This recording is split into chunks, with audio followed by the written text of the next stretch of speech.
Welcome to Real Bass Lessons. Today I want to work with a little funky groove, kind of a Motownish R&B, but a little bit of funk flavor to it here in D minor. And let's play it at first so we can hear it, and then I'll teach you how I conceptualize and approached and learn some of the little riffs and I play it, okay? Here we go.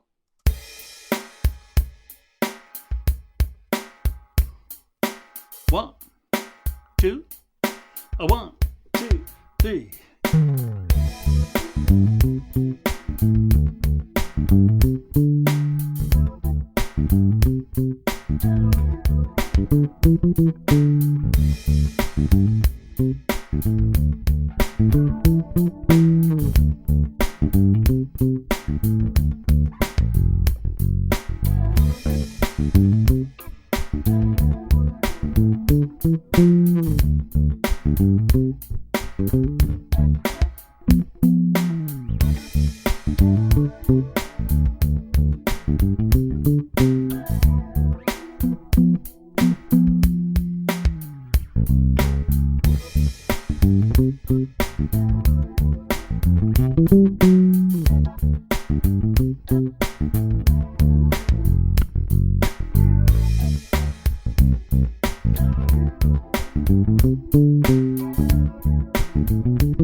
Yeah, there we go.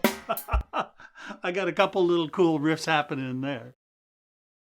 Now, every time I start to play the bass, a bass line, actually anything but a bass line, the first thing I sort of think about is not only the tonality, a little D minor sound, but I start to think about a phrase.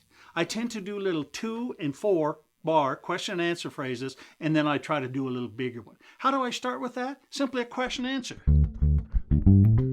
Here's the answer. Back to the question. Ultimate answer. Sure, often that question, answer, question, ultimate answer is a little fill. Sometimes it's a little space. Let me do the same thing with a little space.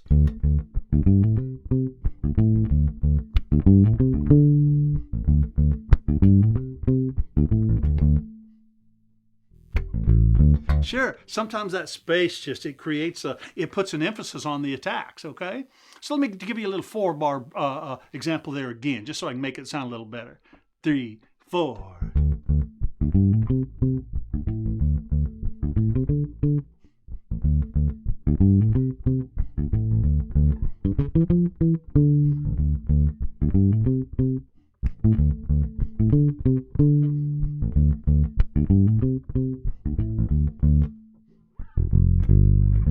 Sure, I did the same thing. I did question, answer, question, ultimate answer, question, answer, question, and then the bigger answer. I left some space and then played a couple little low notes. You can just think of it as a fill in there, but again, I don't think of it as a fill unless I got to do a bunch more notes.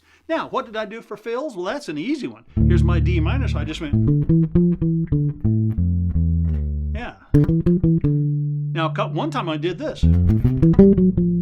I taught that in a lesson, 6, 8 months, maybe a year ago. I went from the D minor, I went up to the major third, I played an arpeggio. F major arpeggio. F, A, C, E, G, right? 1, 3, 5, 7, 9, 11. In relationship to D minor. If you haven't learned that kind of stuff, go back and find that lesson. I know you can. I did some just straight ahead pentatonic stuff. I went. Oh, one time I won a print, I did this phrase. I did it here. Well, that's a great one. Matter of fact, I taught that last week or 2 weeks ago. We did it in D flat. But here it is in D minor. So what's this? I just think of it as this. I just do it up here. So listen to it. 3, 4.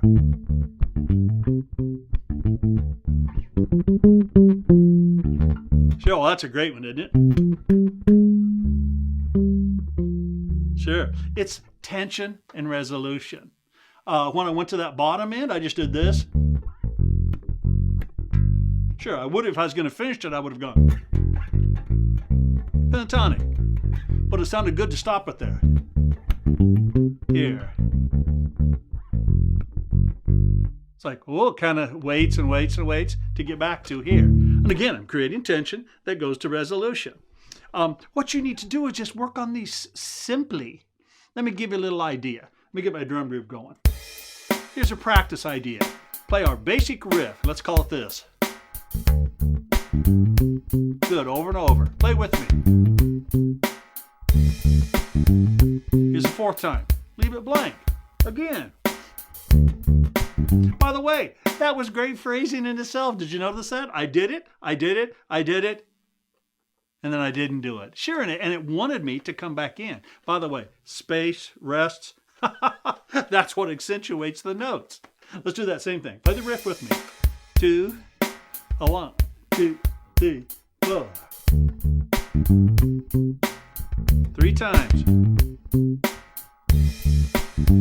Leave it out.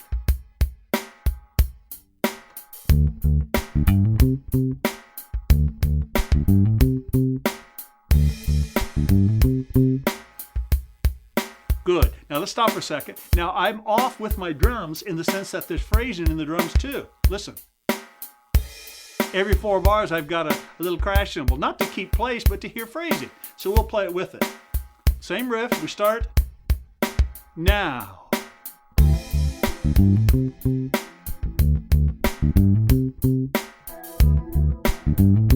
Space.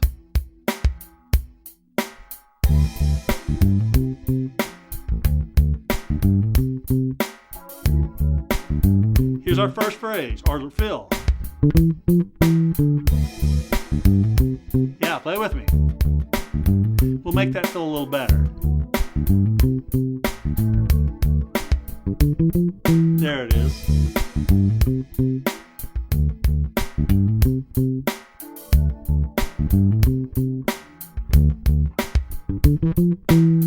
Good.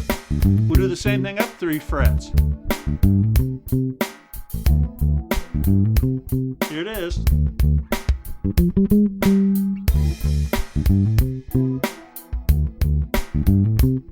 Go back down to the original one. Again.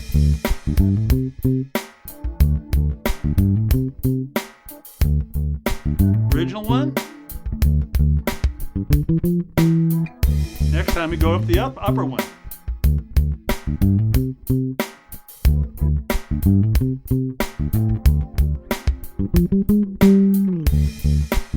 You get the idea? So then I made a much longer phrasing, didn't I?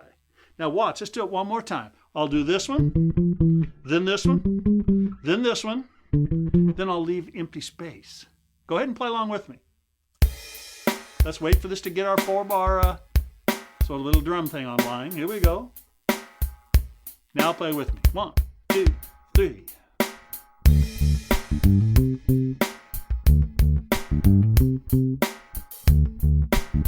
Here it is.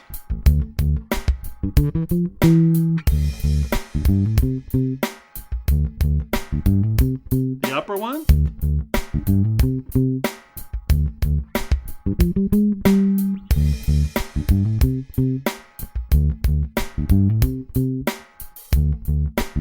The upper one or the lower one. Now we'll play some rests.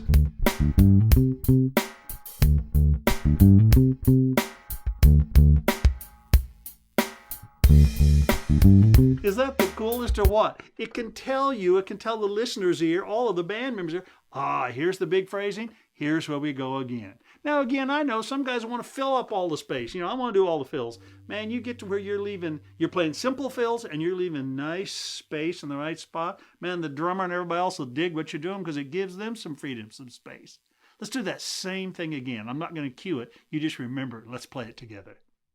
4 bars to line up our drum track with that downbeat crash. Here we go.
Oh man, are you digging that? Can you feel it? You need to be practicing and playing along with me. You may go, Jim, I can't learn it this fast. Well, just do it over and over and over. If you get in and start to feel this phrasing with me, this use of space, you're going to dig it. By the way, how do you think we improve? Of course, we practice wiggling our fingers, but we have to play along and get the feeling of what good phrasing and good sound and good articulation is like. Let's do that exact same thing, okay? I'll play some of these little fills. You'll know. Some of them I may play will be a little different, but recognize and listen for that space and that, that freedom, that expression. Here we go.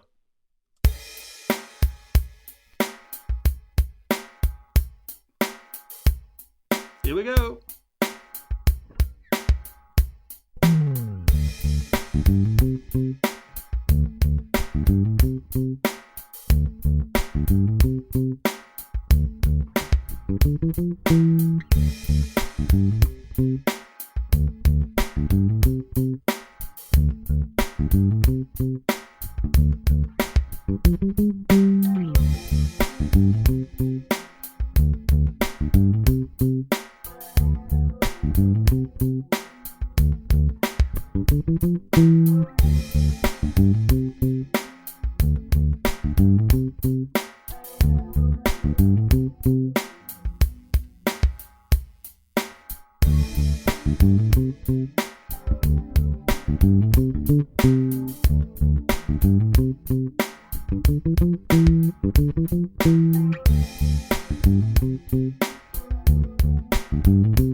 and so do I. When all of a sudden, let's play this way. Oh, no, that feels good. By the way, you're not going to know how good that space feels until you leave it. And sometimes you leave too much in your space and you go, oh, I should have played there. But you won't know where that is until after you've done it.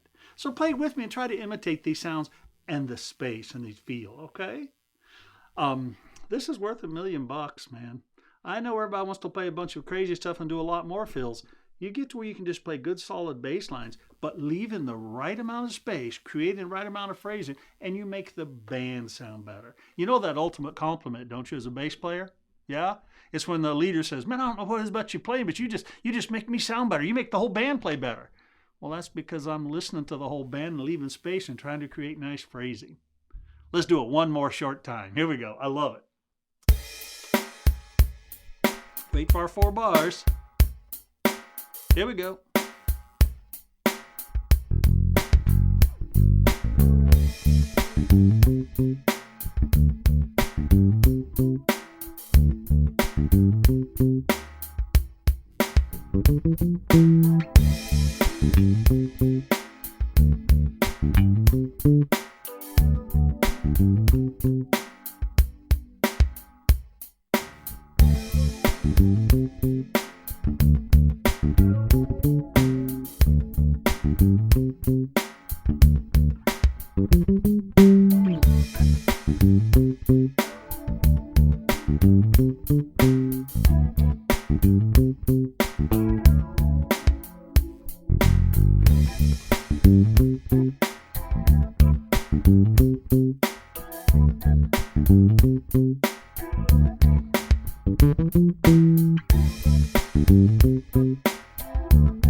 Yeah, I love it. There I create a little bit of what I call asymmetrical symmetry. And that was, it's going to go there. Oh, it's going to go there. Then it goes, oh, hold it. It went there. But it didn't go to a weird spot. It just kind of went over there. And then we kind of followed that little sort of spacing and shaping of it, and then the kind of went back. So sure, it's not just random, but sometimes we just leave a little extra space, or we move to that fill maybe one repetition sooner, and it's like, oh, it puts the emphasis in a different spot. Hope this helps out. The key is to listen, and then play with me. Work with me and get to where you can make it feel like this, okay? Fire it up. Get after it.